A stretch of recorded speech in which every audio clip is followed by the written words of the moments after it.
नमस्कार, मी रेणुका. बुलेटिनमध्ये तुम्हा सगळ्यांचं स्वागत. आणि बुलेटिनच्या सुरुवातीला आपण बातमी बघणार आहोत रिया चक्रवर्ती संदर्भातली. काल सुशांत सिंग राजपूत प्रकरणात रिया चक्रवर्तीने आता मौन सोडले पहिल्यांदाच. आणि तिनं मी कधीच ड्रग्ज घेतलेले नाहीत आणि मला भेटण्याच्या आधीपासूनच सुशांत गांजाचं सेवन करायचा, उलट मी त्याचं हे सेवन कमी करण्याचा प्रयत्न करायचे, असा दावा रियानं केलाय. मी सुशांतला कोणतंही औषध दिलं नाही. त्यानं मानसिक आजारावर एकूण 5 डॉक्टरांकडून उपचार घेतले. ते त्याला औषध द्यायचे आणि त्या 5 डॉक्टरांना चौकशीसाठी का नाही बोलवत, असा सवालही रियानं उपस्थित केलाय. सुशांतचे त्याच्या कुटुंबियांशी आधीपासूनच संबंध ताणलेले होते, पण गेल्या 5 वर्षात तो वडिलांना भेटलेलाही नव्हता. जर मी इतकी वाईट होते तर तेव्हाच तक्रार का नाही केली आणि का कुणी त्याच्यावर उपचारासाठी त्याला घेऊन गेलं नाही, असा प्रश्नही आता रियानं उपस्थित केलाय.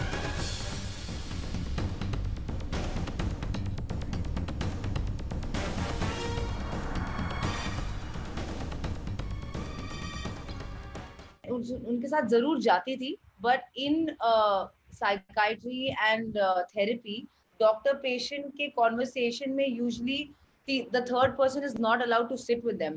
तो मैं बाहर वेट करती थी और उनके बीच में जो बातें होती थी वो प्रिस्क्रिप्शन हमें देते थे. हम हाउस स्टाफ या मिरांडा या किसी से मंगाते थे और सुशांत टाइम टू टाइम अपनी दवाइयाँ खुद लेता था. अगर वो ट्रैवल कर रहा होता था तो मैं उसे ऐसे मैसेज भेजती थी कि baby don't forget to take your medicine, जो मुझे लगता है एक बहुत नॉर्मल चीज है, क्योंकि मेंटल हेल्थ इतना कम जाना समझा जाता है इस कंट्री में, इसलिए इसे साइकोटिक ड्रग्स बुलाते हैं. एक्चुअली ये एंटी साइकोटिक ड्रग्स हैं. ये एक इंसान जो मेंटल हेल्थ या डिप्रेशन या एंजाइटी से गुजर रहा है उनकी हेल्प करता है. ये प्रिस्क्रिप्शन के बिना नहीं अवेलेबल होती हैं. एक डॉक्टर को फ्रेश प्रिस्क्रिप्शन देनी पड़ती है. सुशांत जब मेडिकेशन पे था नवंबर टू जैन, तब हर हफ्ते उनके प्रैक्टिसिंग साइकाइट्रिस्ट से वो मिलता था और वही आगे का कोर्स ऑफ एक्शन बताते थे. मेरा रोल सिर्फ एक गर्लफ्रेंड और एक कंपेनियन का था. अगर उन्हें कोई और भी बीमारी होती और उनकी दवाइयाँ होती, मैं बस उन्हें टाइम टू टाइम ये बात याद दिलाती थी कि बाबा आपकी दवाइयाँ ले लो. और इस बात में ऐसी क्या क्रिमिनल बात है? अगर आपके बॉयफ्रेंड या आपके पति या आपके भाई को कोई भी प्रॉब्लम हो, कोई भी बीमारी हो कि और डॉक्टर ने उन्हें दवाइयाँ प्रिस्क्राइब की, क्या आप उन्हें नहीं कहेंगे कि दवाइयाँ लेना मत भूलना? लव्ड हिम. लोग ये नहीं समझ पाते, जो सारे लोग सुशांत से इतना प्यार करते हैं और जो आज सुशांत के लिए इतना लड़ रहे हैं, अगर वो सुशांत से प्यार कर सकते हैं फॉर नो रीजन, तो वो क्यों नहीं ये समझते कि मैं भी उनसे फॉर नो रीजन प्यार कर सकती थी, just because he was such an amazing guy. He was handsome, he was charming, he was intelligent, he was kind and he treated me really well. तो क्या ये रीजंस काफी नहीं है एक औरत के लिए किसी से प्यार करने के लिए? आप बताइए मुझे, क्या ये काफी नहीं होता है कि उन्हें गोल्ड डिगर होना जरूरी होता है, उन्हें मैनिपुलेटिव होना जरूरी होता है, उन्हें विश कन्या होना जरूरी होता है? ये सब चीजें जरूरी हैं क्या? प्यार करती थी और उनके साथ रही थी तो वो कैसे नहीं मेरा पेन देख सकती हैं? दूसरी बात, उनसे उन्होंने 4 साल में बात नहीं की है, ये उनका ही स्टेटमेंट है अभी, जो मैं जानती हूँ. और उनके घर में रह रही थी, उनके फ्लैट में रह रही थी. उन्होंने एक पार्ट का पिक्चर दिखाया है कि उन्होंने एक पार्ट का पेमेंट किया है 1 करोड़ का, बाकी के 3-4 करोड़ सुशांत के पैसे हैं, जिसकी ईएमआई वो आज तक भर रहा है और भर रहा था. उसके बारे में कोई बात नहीं करेंगी कि बीच की जो 403 के बारे में बात नहीं करेंगी, बीच की जो दीवार टूटी थी, उनका उनकी फैमिली वहां रह रही थी और सुशांत बिल्स पे कर रहा था जिनसे उनकी बात नहीं हुई 4 साल में.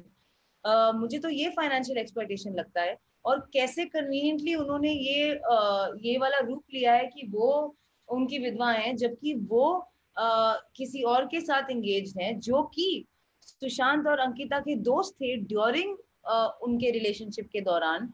सुशांत की एक पिक्चर भी है उनके साथ. तो ये मुझे काफी वियर्ड लगता है कि वो उनके ही दोस्त के साथ रिलेशनशिप में है, उनके ही घर में रह रही थी, उनसे 4 साल से बात नहीं की, लेकिन ये भी क्लेम करती हैं कि सुशांत ने उन्हें 1 साल पहले फोन करके कहा कि मैं उसे हरास कर रही हूँ, पर आपकी तो बात ही नहीं हुई.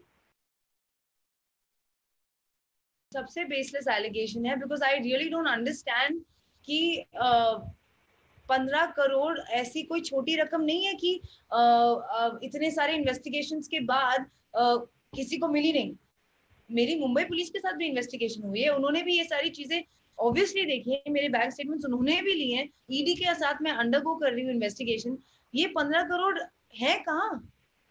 ये ऐसी कोई छोटी रकम नहीं है कि गायब हो जाएगी। अगर होते तो मिल जाते मेरे अकाउंट में, पर ऐसा कुछ है नहीं। ना सुशांत ने मुझे 1 रुपया कभी ट्रांसफर किया है, ना मुझे ना मेरी फैमिली को। Very upset by that. He loved his mother, उनको अपनी माँ से बहुत ही प्यार है, और वो उन्हें बहुत मिस करते थे after she passed away unfortunately at a young age. And he had उनका उनका रिश्ता, जब मैं उन्हें 2019 में मिली तो उन्होंने मुझे कहा कि मैं अपने पिताजी से 5 साल से नहीं मिला हूँ, और अब मैं जाऊंगा तो मैं 5 साल बाद मिलने वाला हूँ। और ना मैंने उन्हें कभी रोका, ना मैंने उन्हें कभी टोका है किसी भी रिलेशनशिप के बारे में, किसी भी स्टाफ के हायरिंग के बारे में, किसी भी चीज के बारे में। वो वही करते थे जो वो चाहते थे। ये इससे इससे बेतुका एलिगेशन मैंने नहीं देखा है। इट्स वेरी सैड कि इस लेवल तक के एलिगेशंस लग रहे हैं मेरे पे। ना ही मैंने उन्हें दवाइयां प्रिस्क्राइब की हैं, और ना ही मैं उनका ट्रीटमेंट कर रही थी। उनके बकायदा 5 डॉक्टर्स थे। मैं ये जानना चाहती हूँ कि इन डॉक्टर्स को क्यों नहीं बुलाया जाता है? ये लोग क्यों नहीं बताते हैं एग्जैक्टली क्या हुआ था, what was he suffering from, and what was the course of treatment? Because now that everything is already public knowledge. मैं एक लड़की हूँ जो आपण बघतोय ही मुलाखतीतले काही भाग आता आपण बघितले आणि संपूर्ण मुलाखत आपण 8 वाजता पाहू शकणार आहात। आणि यानंतर आपण बातमी बघणार आहोत आज सुप्रीम कोर्टात होणाऱ्या एका महत्त्वाच्या सुनावणीविषयीची। आणि विद्यार्थ्यांसाठी हा दिवस अत्यंत महत्त्वाचा आहे, कारण अंतिम वर्षांच्या परीक्षावर आज निर्णय येणार आहे। सुप्रीम कोर्ट आज नेमकं काय निर्णय देतं याकडे लक्ष असेल। परीक्षा घ्याव्यात अशी यूजीसीने आपली भूमिका कोर्टात मांडलेली आहे, पण अंतिम वर्षाच्या परीक्षेला राज्य सरकारने विरोध केलाय। त्यामुळे विद्यार्थ्यांसाठी आजचा दिवस अत्यंत महत्त्वाचा आहे। अधिक माहिती घेणार आहोत प्रशांत लीला रामदास आमचे प्रतिनिधी आता आपल्या सोबत आहेत। प्रशांत, आजच्या सुनावणीविषयी अधिक सांगा। साधारणतः 5 ते 6 वेळा सुनावणी झाल्यानंतर सुप्रीम कोर्टामध्ये अंतिम वर्षाच्या परीक्षा घ्यायच्या की नाही या संदर्भात अंतिम निर्णय म्हणजे सुप्रीम कोर्टाचा आदेश आज येणार आहे। सुनावणीच्या नंतर सुप्रीम कोर्टाने या संपूर्ण याचिकेच्या संदर्भातला आदेश राखून ठेवला होता। आपल्याला माहित असेल की शिवसेनेच्या वतीने म्हणजे युवासेनेच्या वतीने म्हणजे आदित्य ठाकरेंच्या वतीने याचिका दाखल करण्यात आली होती। त्यानंतर सोबतच बघितलं तर मध्य प्रदेशातल्या विद्यार्थी संघटना, राजस्थानमधल्या विद्यार्थी संघटनांच्या वतीने याचिका दाखल करण्यात आली सुप्रीम कोर्टामध्ये। ज्या पद्धतीने यूजीसीने दिशा निर्देश दिले होते त्या दिशा निर्देशानुसार येत्या 30 सप्टेंबरच्या पूर्वी सर्व अंतिम वर्षाच्या परीक्षा घ्याव्या अशा प्रकारच्या सूचना होत्या। या संदर्भात या दिशा निर्देशाला आव्हान देण्यात आलं होतं। कोरोनाच्या काळामध्ये अंतिम परीक्षा घेऊ नये अशा प्रकारची विनंती यूजीसीने फेटाळली होती। त्यानंतर त्या निर्णयाला सुप्रीम कोर्टात आव्हान झालं, त्याच्या सुनावणी झाली, आज त्याचा अंतिम निर्णय येणार आहे। निश्चितच प्रशांत, आणखीन एका माहितीसाठी तुमच्याकडे येतोच आहोत। सुप्रीम कोर्टात आजही महत्त्वाचा निर्णय येणार आहेच, पण त्याचबरोबर मराठा आरक्षणासंदर्भात देखील महत्त्वाची सुनावणी आज होते, त्याविषयी देखील सांगा।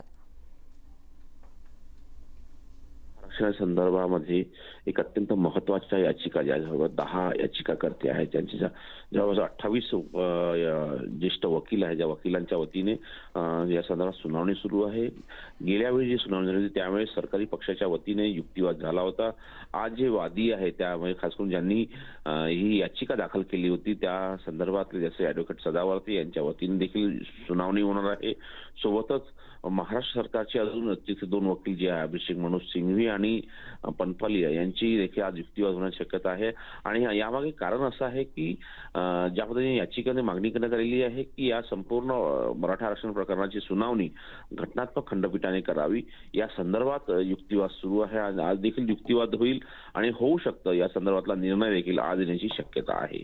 निश्चितच धन्यवाद प्रशांत, या माहितीबद्दल। आपण बघतोय मराठा आरक्षणावर आज सुनावणी आहे, त्यामुळे हा खटला घटनापीठाकडे पाठवणार की नाही यावर आज निर्णय येण्याची शक्यता आहे।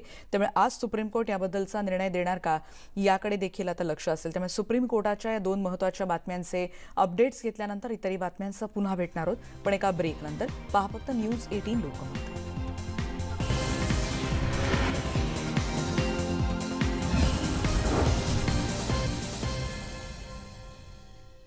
आणि त्या ब्रेकनंतर बातमी आहे मुंबईतली राजीनामा दिल्यानंतर शिवसेनेचे परभणीचे नाराज खासदार संजय जाधव यांनी काल मुख्यमंत्र्यांची वर्षा या त्यांच्या शासकीय निवासस्थानी भेट घेतली आणि या भेटीनंतर जाधव यांची नाराजी दूर झाल्याचं कळतंय।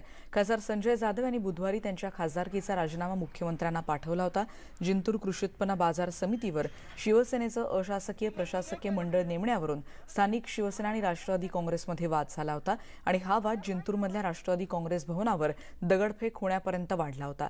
दरम्यान राष्ट्रवादी काँग्रेसनं हा राजीनामा म्हणजे स्टंटबाजी असल्याची प्रतिक्रियाही दिली होती।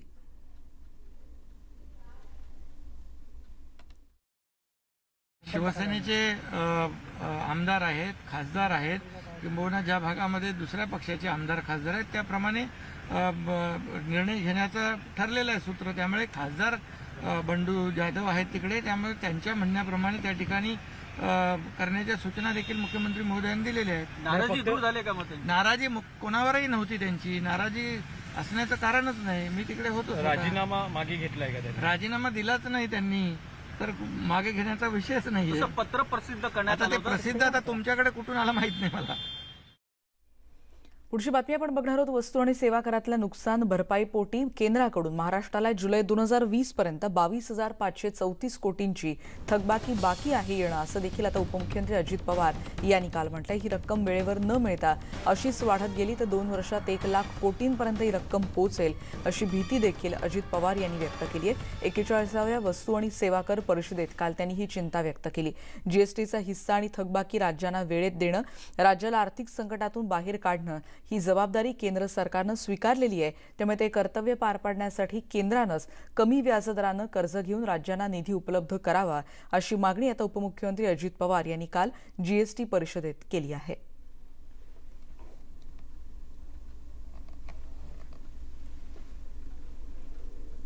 पुढची बातमी आपण बघणार आहोत नव्या राजकीय वादाची, कारण स्टॅम्प ड्युटीमध्ये 3% कपात केल्यानंतर आता भाजपनं एक नवा विषयाला हात घातलेला आहे।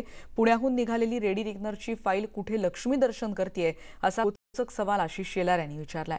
पुण्याहून निघालेली रेडी रेकनरची फाईल बिल्डरच्या कार्यालयातून टोल गोळा करत तर मुंबईला येत नाही ना असा टोला आता शेलारांनी हाणलाय। स्टॅम्प ड्युटी 3% कमी झाली, मात्र रेडी रेकनरचे दर अजूनही जाहीर झालेले नाहीत याबद्दल देखील त्यांनी हा मुद्दा उपस्थित केलाय।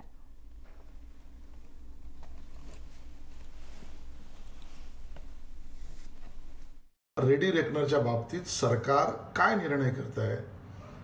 रेडी रेकनरची फाईल मे महिन्यामध्ये संपूर्णतः बनली, निर्णय झाला। ती कुठल्या बिल्डराच्या घरात गेली आहे?